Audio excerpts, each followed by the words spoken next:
नमस्कार, मैं हूं आपके साथ राशि शर्मा और आप देख रहे हैं एपीएन। मेरे घर में अंधेरा है, मेरा घर इस अंधेरे में कहीं खो गया है। मुझे मेरे भविष्य पर भी अंधेरे की काली छाया नजर आ रही है। ये इसलिए कहा जा रहा है क्योंकि यूपी में बिना बिजली के हालात लगातार बिगड़ते जा रहे हैं। सरकारी दफ्तर से लेकर फैक्ट्रियों में कामकाज ठप हो गया है, क्योंकि बिना बिजली मशीनें तो नहीं चल सकती हैं। मेरी आवाज में तो दम है, लेकिन उनके कान बंद है। ये सूबे की अखिलेश सरकार है, जिसके मुखिया तो कोरे आश्वासन देने में माहिर है, लेकिन जनता अब उनके बहकावे में नहीं आने वाली, क्योंकि जनता को तो बिजली चाहिए। जनता अब बोल रही है, बिजली दे दो सरकार।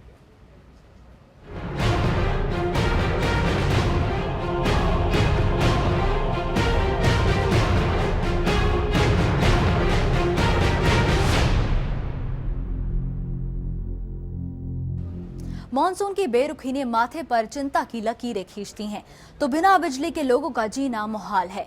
अगर हालात नहीं सुधरे तो 2 जून की रोटी भी आम जनता को नसीब नहीं होगी, क्योंकि बिना बिजली के सब कुछ ठप है। उद्योगों में मशीनें बंद पड़ी हैं, तो घर में अंधेरा छाया है। दफ्तर में काम नहीं होगा तो राज्य की तरक्की पर ब्रेक लग जाएगा। लेकिन इन हालात में भी सरकार को आम जनता की चिंता तक नहीं हो रही है।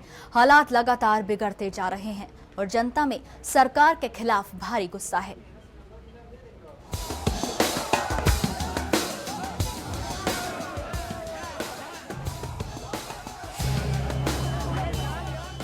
बत्ती गुल है, घर में अंधेरा छाया है।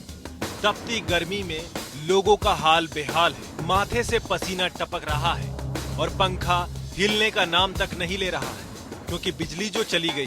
फैक्ट्रियों में काम ठप है, मशीनें तो रखी है लेकिन बिना बिजली के चलाई नहीं जा सकती। स्कूल में बच्चे तो पहुंच रहे हैं, लेकिन बिना बिजली के उनके भविष्य पर भी अंधेरा छाने लगा है। दफ्तरों में कर्मचारी तो है, लेकिन काम नहीं हो रहा है, कारण बिजली का नहीं होना। जनता की परेशानी के कारण आज हम लोग विंध्याचल की बंदी सारी वर्ग के लोग यहाँ पे आज बंदी का मतलब बंदी में शामिल हुए हैं और बिजली का विरोध कर रहे हैं कि हमको कम से कम 24 घंटे में 20 घंटे बिजली चाहिए। ने दुकान स्वेच्छा से सभी वर्गों ने बंद कराया है। भीषण गर्मी में काम करते ये वे बुनकर हैं जो हर राजनीतिक दल के लिए अहम चुनावी मुद्दा होते हैं, लेकिन प्रदेश में इन दिनों इन बुनकरों की सुध लेने वाला कोई नहीं है। काम के लिए सुबह ये कारखाने में आते हैं, लेकिन शाम को इनके हाथ खाली ही होते हैं, क्योंकि इस समय बिजली न होने की वजह से काम सही से नहीं हो पा रहा है और जरूरी मशीनें बंद पड़ी है, जिससे इनके सामने भूखे मरने की नौबत आ गई है। हम लोग बराबर काम नहीं कर पाते हैं। कंपनी से आर्डर लेके आते हैं, वो भी पूरा नहीं होता है। और अगर लाइन हम लोगों के बराबर अगर मिले तो हम लोगों का और जितने हमारे साथ में हैं वर्कर सबका अच्छे ढंग से रोजी रोटी चल। बहुत दिक्कत आती है, लाइट रहने से काम होगा, लाइट नहीं है काम नहीं हो रहा है।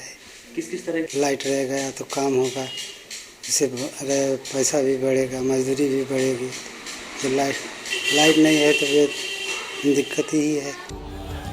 बिजली कटौती के खिलाफ लखनऊ से लेकर कानपुर तक और मेरठ से लेकर मिर्जापुर तक हंगामा मचा है। प्रदर्शन हो रहा है, बंद बुलाया जा रहा है, लोगों में गुस्सा है, लोग सड़क पर उतरे हैं, लेकिन उनकी सुनने वाला कोई नहीं है। ना तो प्रशासन के कान में आवाज पहुंच रही है और न ही सरकार को आम जनता की चिंता है। सिर्फ दवा की दुकानें खुली हैं, जिसको हम लोगों ने छोड़ दिया है। पेट्रोल टंकी तक बंद है।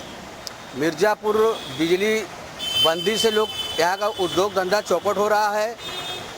बच्चे ठीक से सो नहीं रहे हैं, स्कूल की तैयारी नहीं कर पा रहे हैं। मिर्जापुर नगर न होकर एक कस्बा हो गया है। दवा बंद, दारू बंद, रेल बंद, बस बंद, इधर बंद, उधर बंद, ऊपर बंद, नीचे बंद, दाएं बंद, बाएं बंद, बंद बंद, मेरे सब बंद।